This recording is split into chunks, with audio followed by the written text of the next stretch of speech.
Hello, everyone. Honored, as always, to be joined by Vice Chair Ted Lieu and also Representatives Sarah McBride and Shamari Figures, new members to Congress who have been amazing advocates for their communities, for their regions, and honored to have them here. We're here today because Donald Trump and House Republicans are failing the American people. They're failing to address the healthcare crisis that they've created. They're failing to lower costs, and they're failing to make life more affordable for hardworking Americans. Families are struggling to get by, yet Republicans continue to be more focused on building on the bidding of their billionaire class friends than helping people that they represent. Ahead of the holidays, Americans are seeing prices go up for gifts and groceries, and the family gatherings that they are planning are becoming more expensive. On top of that, Republicans have no real plan to ensure Americans' health care premiums don't skyrocket before the end of the year. They highlighted that and stood for that even just moments ago. For months, House Democrats have been sounding the alarm that Republicans need to work with us on extending the Affordable Care Act tax credits to keep health care costs low for American families. And we've put forward a plan that has the support of every single member of the Democratic caucus. We only need 4 Republicans to join with us in signing a discharge petition to prevent the American people from losing their health care coverage. Because we know when people don't have health care coverage, they don't stop getting sick. They don't stop needing medication. They don't stop needing to take their kids to the doctor.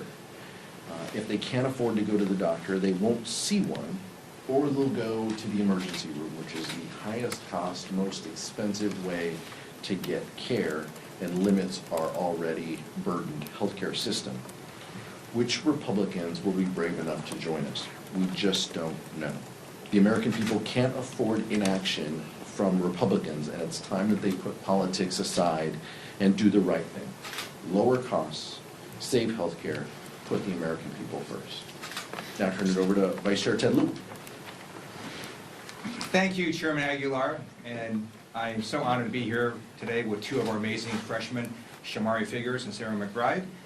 I also want to note that we had an election yesterday in America, and I want to congratulate Eric Gissler in Georgia for flipping a state house district.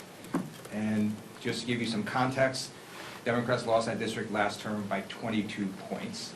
He won it last night. And I want to congratulate Eileen Higgins, the incoming mayor of Miami. She flipped that seat from red to blue, and she overperformed by 20 points. She is the first Democrat in nearly 30 years who's going to be mayor of Miami. And I dare Florida Republicans to try mid-decade redistricting, because we're going to win the seats that you have to weaken among Republican incumbents if you try this. Now, we have an affordability crisis in America. Electricity costs are surging, grocery prices continue to increase, and healthcare costs are skyrocketing. What is the President of the United States focused on? I'm just going to read you one of his many posts on social media. This one was from 2 days ago. The only reason Marjorie Trader Brown, green turns brown under stress, went bad is that she was jilted by the President of the United States. Certainly not the first time she has been jilted. Too much work, not enough time, and her ideas are now really bad. She sort of reminds me of a rotten apple.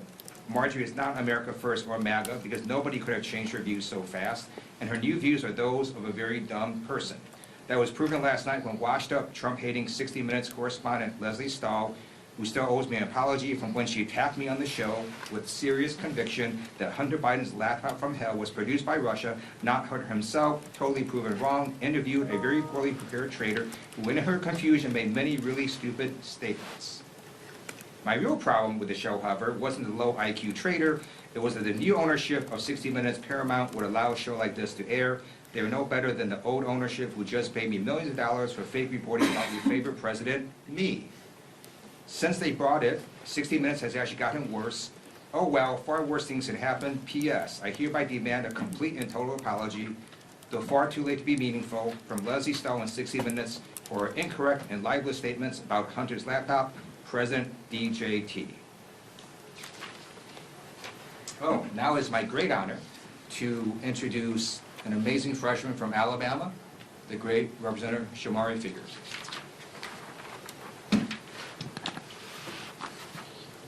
Thank you, Congressman Liu. Look, we're in the middle of a healthcare crisis, and the stakes could not be higher. Millions of Americans rely on healthcare subsidies to be able to afford coverage, and 50,000 of those Americans are located in my district in Alabama. And it's not just a talking point back home. This is real life for people. I represent one of the poorest districts in the country. The individual median income in my district is just north of $32,000. To say that another way, 50% of the wage earners in my district earn less than $32,000.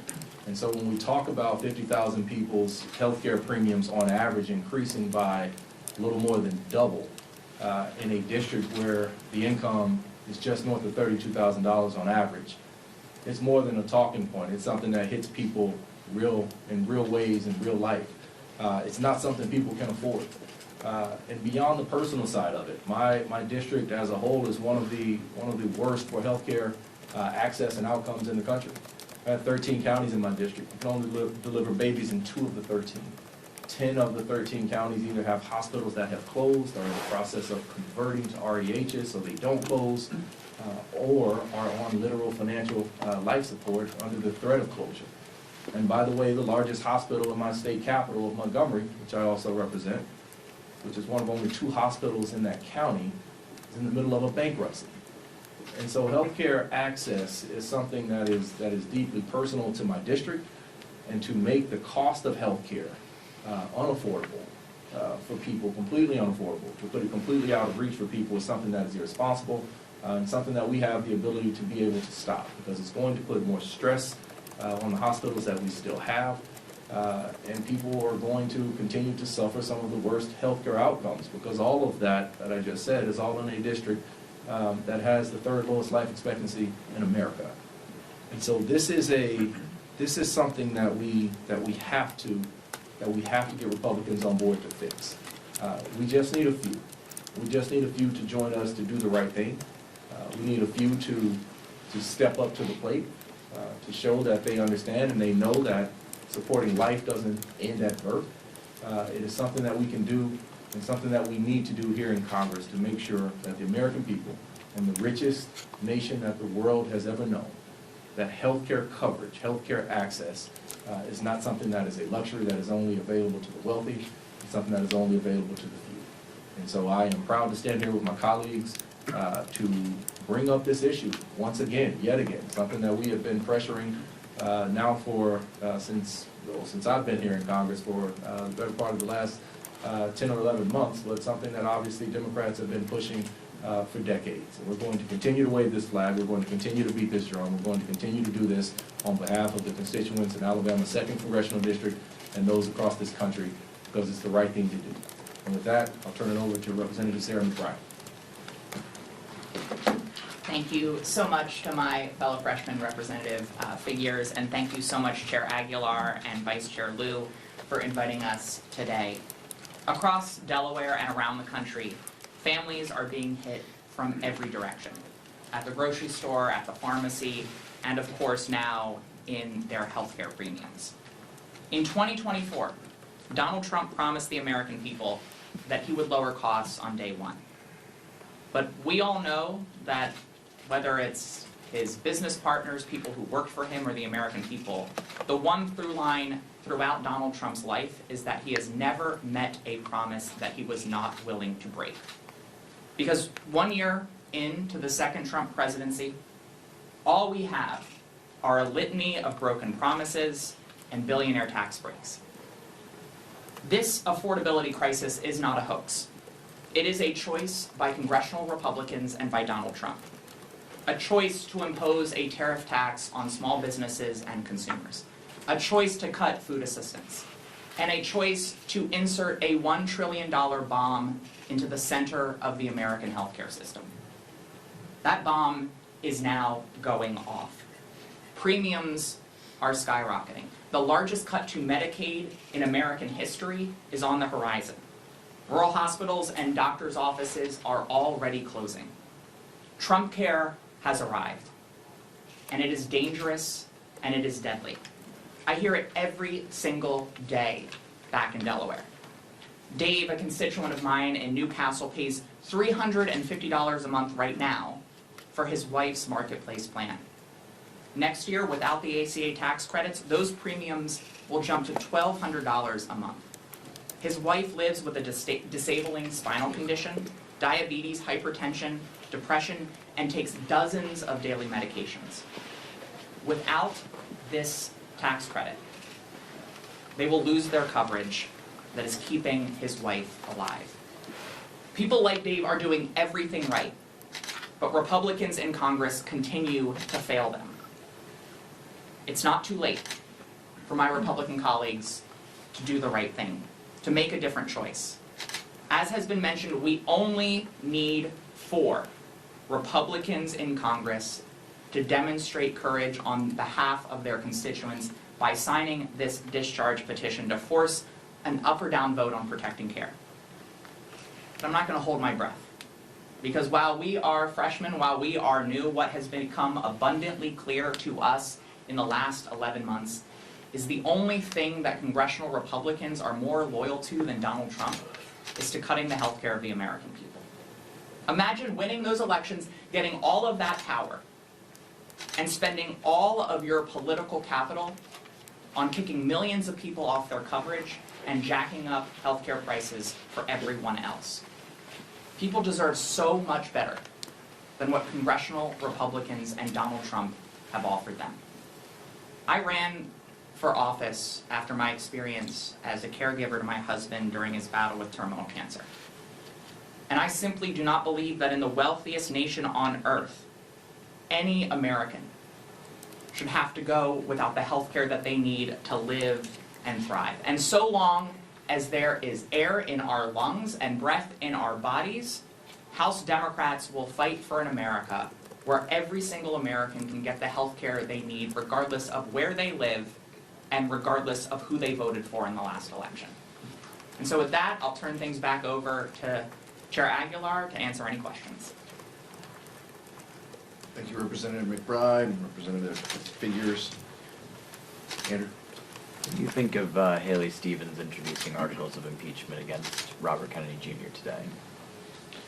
I think that what Robert Kennedy Jr. has done to the healthcare system, what he stands for, his latest support for decisions that reduce Americans' access to vaccines are deeply troubling from a public health perspective. I understand that members have frustrations and concerns about it. I don't know how successful those measures would be in a Republican-held Congress, but I appreciate that members have a lot of views on this and want to hold the Secretary accountable. He is someone who is an impediment to Americans having health security. I think that's very clear. And the day for accountability will come. I don't know when that is, but the day for accountability for the Secretary and many others of the President's administration will come. We'll see what that looks like, though. Nick? I want to ask about the NDAA. Do you expect to support final passage of that bill whenever it comes up later today or tomorrow? We'll see when it comes up. They got to pass the rule first. I think they're having some difficulty with that. If it comes up, we've had a caucus conversation this morning. Adam Smith presented the bill to the caucus, and members will make their decisions. I'll wait until the rule passes, and then I'll indicate where I stand on the bill. This NDAA has a provision in there requiring the Department of Defense to release the video of the strike on the Venezuelan boat, I believe their second strike that killed 2 defenseless shipwreck survivors. And if the Pentagon doesn't do that, then the Secretary of Defense's travel budget will be reduced. So you have now bipartisan support to get this video released, and we need to be asking, the American people will be asking, what is Pete Hegseth hiding? Thank you, Mr. Chair. President Trump was in Northeast Pennsylvania last night, kicking off what the administration has described a series of events promoting his economic agenda, his economic policies, pushing back on Democrats' criticism of his role in the affordability crisis. Republicans believe that the more he's out there, the better it is for them and their voters to hear from the president. I wanted to get your thoughts on, do you believe the more that President Trump is out there, that it's advantageous to the case that you all are making about the affordability crisis, given that he's called it a hoax and a con? And just what do you make of the fact that they say that he's going to be out on the road a little bit more, speaking about his agenda and kind of looking to rebut some of the criticisms that you all have waged against him on the affordability crisis? Sometimes it's a long 16 blocks from Capitol Hill to the White House. Clearly, it's taken the president quite a long time to understand the affordability crisis that we're in. I think the event yesterday was one of the first I've seen that the president wasn't attending a sporting event or something else. But saying that the economy is a plus, calling the affordability crisis a hoax, these are things that the American people just know aren't true. He's lying. House Republicans are lying. They know that. They know that the affordability crisis is at their doorstep. They know it is more difficult to live under the Trump economy than it was previously. And they're holding him accountable. And that's coming through, not just in public polling, but it's coming through in our elections. In every election that we've seen, special elections from last night to Iowa months and months ago, to everything in between, New Jersey, Virginia, Mississippi, Georgia, I mean, all of these, Republicans continue to underperform because they have no real solutions. They won't solve the affordability crisis. They're only making it worse, and the American people are smart enough to know that. So I don't think that there's anything that the president can do, because clearly every time he gets in front of a microphone, he's saying something that is an outright lie, and the American people know it. So I don't have any problem with him continuing to go out around the country and to talk about this, because the polling clearly shows that folks aren't paying attention and that they know better. Just a couple of things. First of all, the idea that the American people aren't hearing enough from Donald Trump right now beggars belief. I think everyone in this country hears enough from Donald Trump, and having him go out on the road and stand in front of a sign that says affordability isn't changing that. It also doesn't change the fact that they have no plan to tackle the affordability crisis, and that Donald Trump himself has continued to deny this crisis, calling it a hoax. I think his handlers in the White House are making the same mistake that his handlers in Trump 1 made, which is thinking that they can put together these events and keep this president on message in the way that they want him to be on message. He is always going to speak what he believes, and what he clearly believes right now is that he's doing a great job, that prices are fine, the economy is working well, and that everyone should just go along and get along. I strongly support President Trump going on the road. Even though he is old and weak and has trouble staying awake at cabinet meetings, I am begging the White House to please send Donald Trump to every swing House district. Many people say that Congressman David Valadao in California would love to have Donald Trump visit. Donald Trump can talk about how terrorists are helping the farmers. He can talk about how the racial profiling by ICE is helping Valadao's constituents. And he can talk about how the Medicaid cuts are owning the libs in David Valadao's district. I would love for Donald Trump to go to every House swing district. I think that sums it up. Chair Aguilar, Yeah.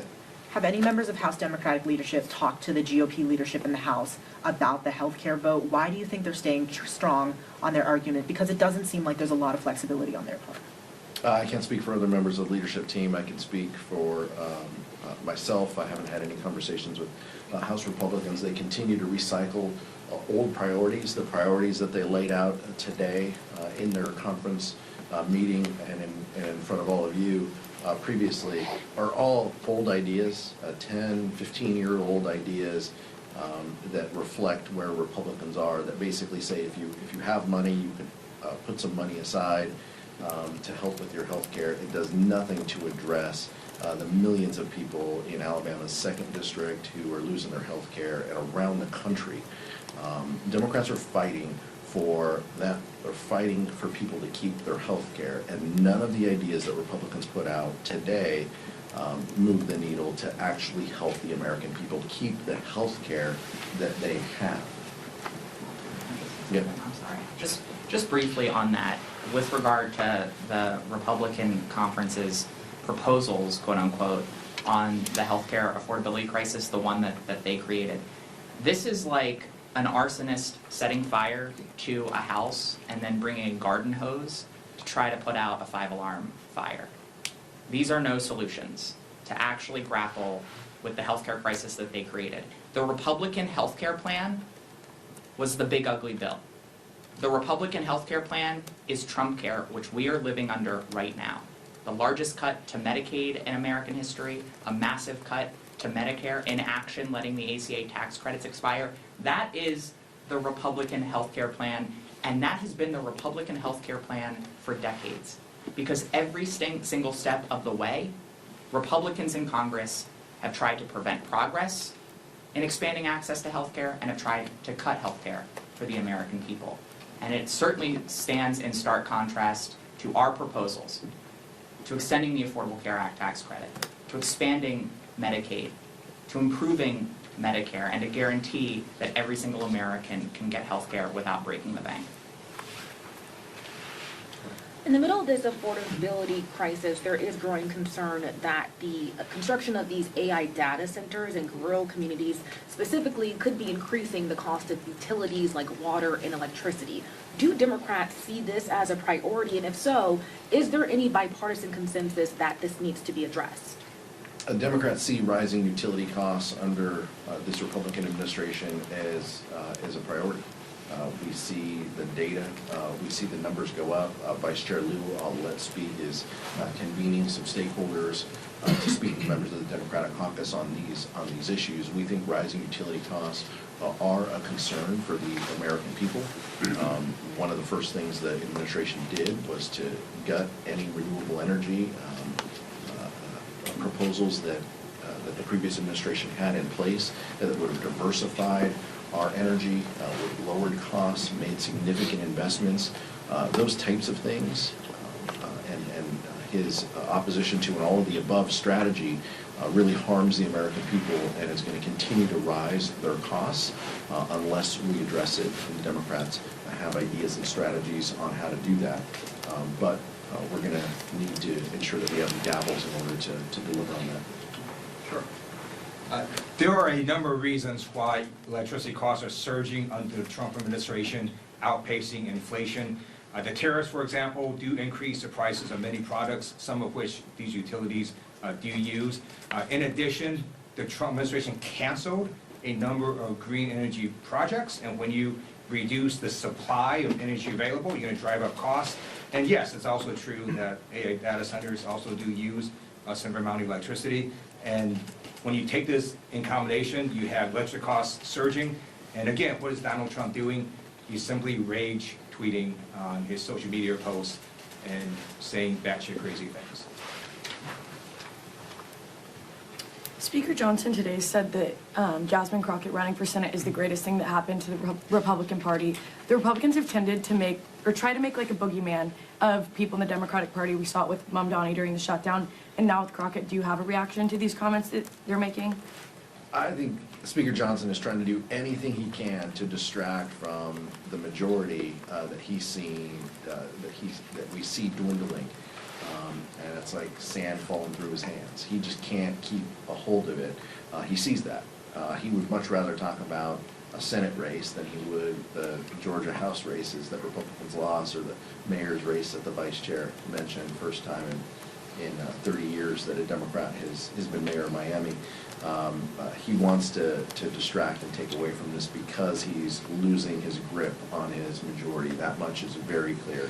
So the more that Speaker Johnson wants to talk about the national landscape and the Senate environment, I absolutely support, because he's losing his majority next November, if not sooner.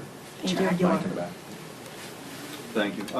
On the ACA subsidies, yesterday we saw yet another plan to extend them 2 years, not the 3 years you want, and it's got some eligibility limits and some HSA, promotion language in there. But it does have the advantage of being bipartisan. Jared Golden's on it, Tom Swazi, a couple others. Do you see a scenario where if the option is no extension of subsidies, or you guys have to swallow a shorter window and some of the reforms that you don't like, but do you see a scenario where that is the vehicle that can actually get something done? No one has signed on to your discharge petition from the Republican Party. Well, we want to help the American people. We want to pass laws that help the American people. The House and Senate, Democrats both have the 3-year proposals that you mentioned. There's 2-year proposals. There's 1-year proposals that are bipartisan. I understand that. We're not negotiating, here in this room. Let's see what the vote totals, look like. I don't anticipate that either of the Senate proposals has 60 votes. Democrats have said we'll go anywhere, we'll talk to anyone if it delivers support. If it supports our health care for the American people. That is our policy. We feel that the 3-year proposal is the best, fastest, most certain way in order to do that. But we're going to have conversations, and members are having conversations as you see with that outline. We support members having those conversations. Right now, let's see where the vote totals are. That group is growing. It is bipartisan, as you mentioned. But it is nowhere near the 200-plus members that we have on our bill right now. So let's give it some space and some time. But our focus, our North Star, is always going to be, how do we deliver the most help to the most people? And that's what it will continue to be. Chair Aguilar. Yeah, sure. I'll add to that, in the lead up to and during the shutdown process, the one message that was consistent coming out of the Democratic caucus was, come and talk to me. Meet us at the table. Let's discuss a way to keep healthcare affordable for millions of people. The fact that we're even getting to the point now where there are bipartisan solutions, I think, is an outcome, or bipartisan proposals, rather, is an outcome of that messaging and of that belief and of the strategy of Democrats to be willing and open. It's not even a strategy, it's a core principle, right? Just come to, we all got elected to Congress to come here to try to hash out different deals in different ways where we understand we won't get everything we want, we understand they won't get everything they want, but we should be able to come together as adults in a room and come up with solutions that literally will save lives in this case that is so drastically necessary. So I think, that is progress that we're seeing those sorts of offers on the table. And I think it's progress that's been driven by the leadership of the Democratic caucus and the position of Democratic members of Congress. One of the things that it also speaks to is, where is Speaker Johnson, on this? His members are clearly speaking out against him by supporting these bills, 1-year, 2-year bills. He is nowhere to be seen. That's why discharge petitions happen. That's why discharge petitions have been successful, is because he cannot lead a group. He cannot keep them on the same page because they know his North Star is how to decimate the ACA and hurt the American public, and they know that that's not popular. They're just waking up to it, and they're trying to do something to send a message to their communities that they're aware of it after they voted for the largest Medicaid cut and health care cut in American history. Well, on that, a quick follow then, if I could, because Mike Johnson is not going to bring the Fitzpatrick bill to the floor because, as you say, he doesn't support the subsidies that you do. But Fitzpatrick would need Democrats to sign the discharge petition to force it around Mike Johnson. Would you guys be willing to sign the discharge petition if the 3-year plan doesn't reach the 218 threshold? Look, let's see what the 3-year plan delivers on the discharge side. I haven't heard specifically if Congressman Fitzpatrick and the other Democratic sponsors are ready to discharge their bill. So there's a couple steps here before we get to that point. But like Shamari said, look, the American people know that the Democratic Party supports health care. We want to deliver support to as many people as we can to avoid this catastrophic cliff that Republicans have created. Unfortunately, Republican leadership doesn't want to meet with us or talk with us about it. So we'll see what the member-to-member conversations will yield. Last question. Yeah, on the video of the boat strike, Representative Mike Rogers announced the investigation in the Armed Service Committee has concluded. What are you expecting from this investigation of the boat strike? Well, the administration needs to brief all members of Congress. Some members of Congress have been briefed. I think all members need to have access to the video and to a comprehensive briefing in a classified setting, as well as whatever report is done by the House Armed Services Committee needs to be available for all members to look at and to view. As the Vice Chair said, there are some accountability measures within the NDAA and withholding parts of Secretary Hegseth's budget until the information is released. That's a good start. We need more of this information, and we need to ensure that we understand what the focus will be moving forward as well, and if there are any changes to policy that the Secretary has conveyed to his combatant commanders. Thank you so much.